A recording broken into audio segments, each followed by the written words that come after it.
নবীর উম্মত আমাদেরকে বানিয়েছেন। নবীর এত মর্যাদা, এত সম্মান আল্লাহ পাক রব্বুল আলামিন নবীকে দুনিয়ার রহমত হিসাবে প্রেরণ করেছেন। আল্লাহ পাক রব্বুল আলামিন সূরা আম্বিয়ার 107 নং আয়াতের মধ্যে আল্লাহ পাক রব্বুল আলামিন ঘোষণা করে দিয়েছেন, দুনিয়ার মানুষদেরকে জানিয়ে দিয়েছেন, হে দুনিয়ার মানুষ, আমি যেই নবীকে সৃষ্টি না করলে তামাম কিছুই সৃষ্টি করতাম না, মানুষ জিন আসমান জমিন কোনো কিছু সৃষ্টি করতাম না, সেই নবীকে যদি সৃষ্টি না করতাম, আর শুধু আমার নবীকে সৃষ্টির কারণও নয়, আমি দুনিয়ার রহমত হিসাবে আমার নবীকে দুনিয়ার মধ্যে প্রেরণ করেছি।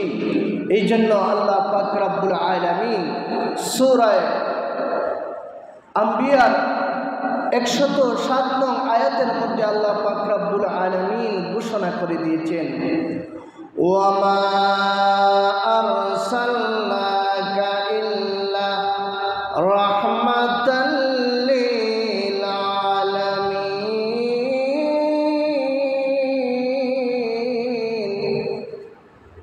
আল্লাহ পাক রব্বুল আলামিন দুনিয়ার মানুষদেরকে জানিয়ে দিচ্ছেন, আমি আমার বন্ধুকে দুনিয়ার রহমত হিসাবে আমি প্রেরণ করেছি। রব্বুল আলামিন আমাদের নবীকে শুধু মানুষের জন্য রহমত নয়, পৃথিবীর বুকে যা কিছু আছে, যা কিছু চোখে দেখতে পাই, যা কিছু চোখে দেখতে পাই না, আল্লাহ পাক রব্বুল আলামিন দুনিয়ার মানব দানব জিন ইনসান পশু পাখি তরুলতা গাছপালা যা কিছু আছে সব কিছু জন্য আল্লাহ পাক রব্বুল আলামিন দয়াল নবীকে রহমত হিসাবে প্রেরণ করেছেন।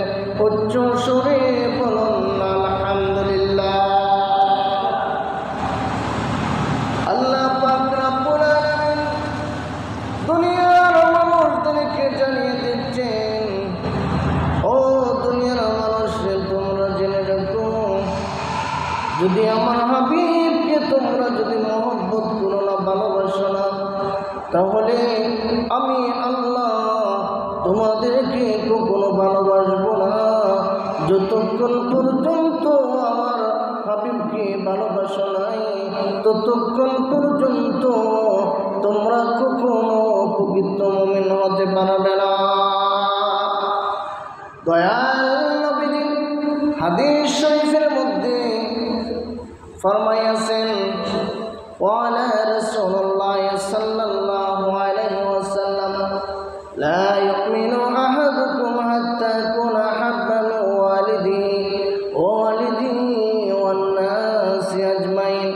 ও আমার উম্মতেরা, তোমরা শুনে রাখো, যতক্ষণ পর্যন্ত আমাকে তোমরা তোমাদের পিতা মাতা, তোমাদের ছেলে সন্তান, ধন সম্পদ, সমস্ত মানুষ সবার চেয়ে যতক্ষণ পর্যন্ত আমাকে বেশি ভালোবাসতে পারো নাই, ততক্ষণ পর্যন্ত তোমরা প্রকৃত মুমিন হতে পারবে না। এটা আমার কথা নয়, নবীজির কথা।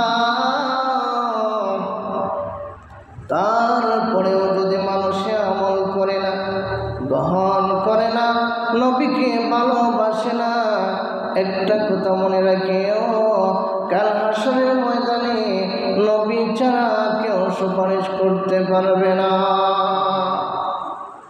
যতক্ষণ পর্যন্ত নবী সুপারিশ করবেন না, ততক্ষণ পর্যন্ত অন্য কেউ সুপারিশ করার ক্ষমতা পাবে না। যতক্ষণ পর্যন্ত দয়াল নবীজি জান্নাতে প্রবেশ করবেন না, ততক্ষণ পর্যন্ত অন্যান্য নবী রাসূল কেউই জান্নাতের মধ্যে প্রবেশ করতে পারবে না।